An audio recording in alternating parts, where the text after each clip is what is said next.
Welcome to my second and now main channel, Paul Michael DB, the Paul Michael David Bain video series, established 2010. The Royal Rumble 1988 took place on January 24th, and we're in Canada. The opening match was between Ravishing Rick Rude and Ricky Steamboat. The only thing I really remember from this match was the annoying young fan in the crowd with that loud Jimmy Hart type megaphone. That's the word I'm looking for. Megaphone. He was real. I think he got told off by the security for being annoying. After the match, we got a world record bench press attempt by Dino Bravo. It was very dull and boring, despite Jesse the Body Ventura's best efforts to make it interesting. The second match tonight was a women's tag team encounter, 2 out of 3 falls. The ladies' women's champions, the Glamour Girls, took on the Jumping Bomb Angels. They had a good showing at the Survivor Series in the previous event. Here, not so much. I can't remember who won this match. It was, not very memorable. One of the most hype moments throughout the Royal Rumble was the Andre the Giant and Hulk Hogan contract signing. They had a contract signing here, overseen by the likes of the $1 Million Man Ted DiBiase, who was just on fire during his time, loved his promos, loved all the $1 Million Man skits. We got the Survivor Series. It ended with Andre toppling the table over the Hulkster after signing the contract. Now on to the Royal Rumble match, the first televised Royal Rumble at the first televised Royal Rumble event. It wasn't originally a pay-per-view, it aired on the USA Network and was successful with a record-breaking rating at the time. However, at the original televised Royal Rumble match, there was only 20 participants. They included Bret Hart, Tito Santana, Butch Reed, Jim Neidhart, Jake the Snake Roberts, Harley Race, Jim Brunzell, Sam Houston, Danny Davis, Boris Sukov, Don Morocco, Nikolai Volkov, eventual winner Hacksaw Jim Duggan, Ho! Ron Bass, B. Brian Blair, Hillbilly Jim, Dino Bravo, the Ultimate Warrior, One Man Gang, and the Junkyard Dog. This was a passable Royal Rumble. It went fairly quickly compared to the rest, due to there only being 20 participants in this one. The wrestlers that stood out for me in this Royal Rumble were Bret Hart, Jake the Snake Roberts. The crowd loved when he came in. Harley Race was fun to watch in this one. Jim Duggan put in a good shift. And one of my all-time favourites, the Ultimate Warrior, was actually very unmemorable in this Royal Rumble. This, I would say, was the worst. And it was very early into his career. Here's the excuses. But this was his worst appearance at an event. I can't think of a more unmemorable one. The main event, however, at this Royal Rumble show was a 2 out of 3 tag team match that was interrupted to get more interviews from Andre and Hulk. The match just stopped during it, so it felt like the announcers just did not give a damn about this match. Can't blame them, to be honest. The main event, the first ever Royal Rumble, the Islanders, Haku and Tama versus the Young Stallions, Paul Roma and Jim Powers in a 2 out of 3 falls match. Very forgettable. I don't know, I'm not sure why the Royal Rumble match itself, or even the contract signing between Andre and Hulk, wasn't on the last portion of this show, but it is what it is, I guess. WrestleMania 4, what the world is watching, or was watching, apparently, took place March 27th, 1988, in Atlantic City, New Jersey, Trump Plaza. The opening match at WrestleMania 4 was the 20-man Battle Royal. I never listed every participant for the WrestleMania 2 Battle Royal, and I'm not doing it here. Bad News Brown won the Battle Royal, last eliminating Bret Hart, who turned face. And this would continue until 1997. Overall, the Battle Royal was another fun Battle Royal and even better than WrestleMania 2's Battle Royal. The thought of talking about WrestleMania 4 just gives me anxiety because the tournament goes on forever, it seems. It's a 4 hour show, but it feels like one of those more recent WrestleManias. Feels like a 7 hour, 7 day show. It really is. Just goes on forever. It feels like this tournament. The first round matches consisted of Ted DiBiase against Royal Rumble winner Hacksaw Jim Duggan. Don Morocco facing Dino Bravo. Greg Valentine taking on Ricky Steamboat, which was a overlooked, underrated matchup. I enjoyed this one. Randy Savage battled Butch Reed. One Man Gang took on Bam Bam Bigelow. And Jake the Snake Roberts in the final first round tournament match went up against Ravishing Rick Rude. Now their feud at the time was one of the greatest feuds of all time. It felt so natural. Both were on their A game. This match was not too bad. I can understand why some might find it a bit boring at times. But their feud was far from boring. Next up is the WrestleMania debut for the Ultimate Warrior as he defeats Hercules. Then we get Andre the Giant versus Hulk Hogan, which ended in the double disqualification. It was a quarterfinal match. Andre and Hulk received a bye. This was not as epic as their previous encounters, but pretty entertaining nonetheless. In the latter quarterfinal matches, Ted DiBiase defeated Don Morocco, and Randy Savage had a fairly good match with Greg Valentine. I think Greg Valentine and Ricky Steamboat match was better, but this one here between Savage and Valentine was pretty solid as well. Another feud that was red hot at the time was Bruce Beefcake taking on the Intercontinental Champion, the Honky Tonk Man, for the Intercontinental Championship. Bruce Beefcake failed to gain the Intercontinental Championship, but did do a number on Jimmy Hart's hair.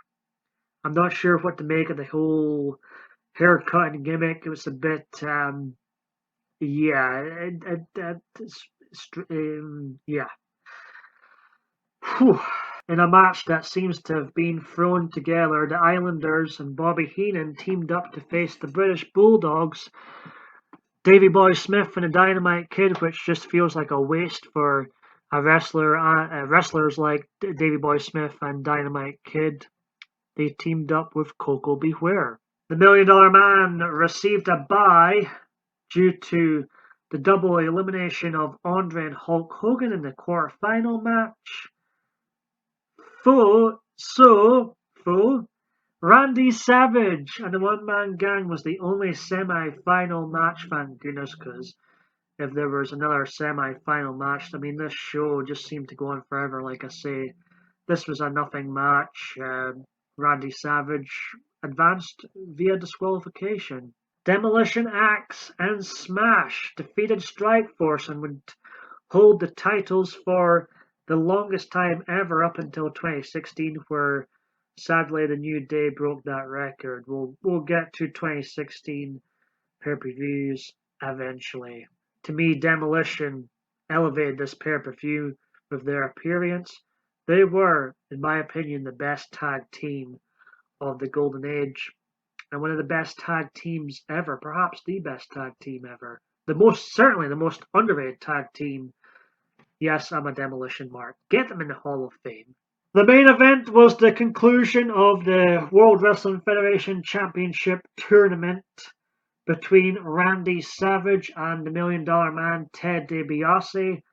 The Macho Man was on the rise here. The $1 Million Man Ted DiBiase was one of the top heels throughout the golden era of the World Wrestling Federation. This match did feel a bit flat.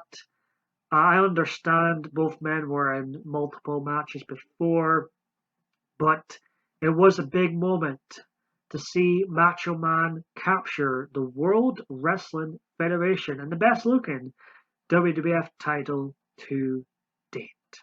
The original SummerSlam took place August 29th, 1988 in Madison Square Garden, the same place the original WrestleMania took place. The opening match was a long one, but pretty good one, between the British Bulldogs and the fabulous Rougeau brothers. Bad News Brown then went on to defeat Ken Patera. Rick Rude defeated Junkyard Dog, but during the match, Jake the Snake Roberts, whom I'm not sure why he wasn't facing Jake at this year's SummerSlam, but it is what it is. Their feud was still ongoing, and Rick Rude received a DDT. Next up, the Powers of Pain defeated the Bolsheviks with ease. And in the moment of the night, the Ultimate Warrior surprised everyone and defeated the Honky Tonk Man, who still is the longest reigning Intercontinental Champion of all time. He defeated him in 31 seconds. The Ultimate Warrior moment was huge. In a forgettable match, Dino Bravo defeated Don Morocco. The two greatest tag teams of the golden age of the World Wrestling Federation, Demolition and the Hart Foundation, went at it. Demolition getting the win here at 10 minutes 49. I don't know why I'm telling you the time about a fake fight, but yeah, I'm feeling a bit like Dave Meltzer doing these reviews, thoughts, ratings, rankings on professional fake fights. The Big Boss Man had a decent debut against Coco Beware, looking great, looking strong. Loved the Big Boss Man. And in the 9th match of the night, Jake the Snake Roberts took on Hercules and defeated him after 10. I'm doing it again. I'm telling you the time a fake fight match ended. The Dave Meltzer mark is coming out in me. In the main event, the Mega Powers Hulk Hogan and Randy Savage defeated a team of Andre the Giant and Ted DiBiase in a pretty much forgettable main event. Jesse the Body Ventura was special guest referee. You didn't really notice him in this match, though, which I'm not sure if it's a good or bad thing. I think he should have stuck to commentary. He's much better at commentary. I prefer Hulk Hogan and Randy Savage when they're not together. Yeah, the Mega Power's quite fun, but it's also a bit cringe with the whole handshake deal and stuff. It gets a bit too much. Overall, SummerSlam, the original SummerSlam, was not that great of a show, folks. Gotta be honest. I believe I gave it a 6 out of 10. That's probably being generous. The only real moment that stands out was the 31-second win, surprise win by the Ultimate Warrior. That really put him on the map. The second annual Survivor Series took place November 24th, 1988, 2 days before my first ever birthday. I was born on the original. This Survivor Series was the first ever wrestling event I saw. I saw this event in 1991 and instantly fell in love with the World Wrestling Federation. The opening of Survivor Series 1988 was a traditional, well, they all were traditional Survivor Series matches. Every single pay-per-view, Survivor Series pay-per-view, had all traditional Survivor Series matches up until 1991. And the opening of this match featured a team co-captained by, the Ultimate Warrior and Bruce the Barber Beefcake. Also featuring in their team was the Blue Blazer, Owen Hart, Jim Bronzell, and Sam Houston. They took on a team co-captained by the Honky Tonk Man and Ron Bass. Also, Dangerous Danny Davis, Bad News Brown, and Greg Valentine. Not a great match, to be honest, but the Ultimate Warrior looked very strong at the end here, and he was the sole survivor. Next up was one of the greatest Survivor Series matches of all time. It was a 10-on-10 Survivor Series tag team elimination match. One side was captained by the Powers of Pain, the Barbarian and the Warlord. Also on their side was the Rockers, Marjane and Shawn Michaels, the pay-per-view debut of Shawn Michaels. You might have heard of him. The British Bulldogs, Davey Boy Smith and Dynamite Kid. This was his last pay-per-view event appearance for the World Wrestling Federation. Also on the team was the Hart Foundation. Yes, Bret Hart was in the same team as Shawn Michaels at the Survivor Series. Jim Neidhart was there too. Also on this specific Survivor Series team was the Young Stallions, Jim Powers and Paul Roma, whom were two of the survivors from the previous Survivor Series elimination tag match. On the opposing team was Demolition, Axe and Smash. They were the captains. Also on the team was the Brainbusters, which consisted of Arn Anderson and Tully Blanchard. Tully Blanchard was the MVP of this match. Also on the team was the Bolsheviks, Boris Zukov and Nikolai Volkov, the Fabulous Rougeau brothers, and the Conquistadors, Dos and Ono. However you pronounce they done pretty well in this match, kayfabe terms. This was the match of the night, in my opinion. It got a lot of time, a lot of great tag teams on display here. And like I say, the MVP for me was Tully Blanchard. He was fantastic. I loved watching him in this match. The third Survivor Series of 4 Survivor Series matches of the night pitted teams. One team co-captained by Andre the Giant and Dino Bravo. Also in their team was Mr. Perfect, Rick Rude, and Harley Race. A pretty awesome lineup there. They took on a team that was co-captained by Jake Roberts and Hacksaw Jim Duggan. Always feel like I've got to do that when I mention Hacksaw Jim Duggan. Ken Patera, Scott Casey, and Tio Santana were also in the team. Jake Roberts put on one of the best wrestling performances I've seen in this specific match. He really elevated this Survivor Series to a 7 out of 10 for me. And the post-match interviews that I believe are Coliseum exclusive were just fantastic from Jake Roberts. And Andre the Giant, his performance here, he was not just a big attraction here. He really put on a show here. It looked like he legit hated Jake Roberts. Their rivalry was very well done. It was up there with the rivalry between Jake Roberts and Rick Rude. Arguably, it was better than the Jake Roberts-Rick Rude feud. The main event saw the Mega Powers co-captained.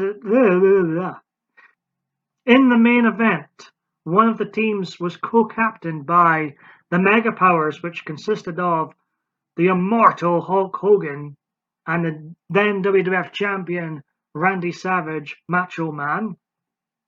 Also in their team was Hercules, Hillbilly Jim, and Coco Beware, the job squad of the late 1980s. On the opposing team was a team co-captained by the Big Boss Man, who was great at this Pacific Survivor Series event, very underrated performer. His tag team partner, Akeem. Also in their team was Haku, the Red Rooster, and the $1 Million Man, Ted DiBiase. This was his third pay-per-view main event in a row. Quite the year for him. This was an awesome match. Really enjoyed it. Big Boss Man and Hulk Hogan had great chemistry together. I enjoyed the whole handcuff segment towards the end of the match. It was all rather well done. In fourth place, the original Royal Rumble, which aired on the USA Network, gets a 5 out of 10 from me. In third place, a very disappointing WrestleMania 4, 6 out of 10. In second place, the original SummerSlam 88, 6 out of 10. That's probably generous. And in first place, a very overlooked and probably underappreciated Survivor Series, a solid 7 out of 10, and the best 1988 pay-per-view for me, Survivor Series.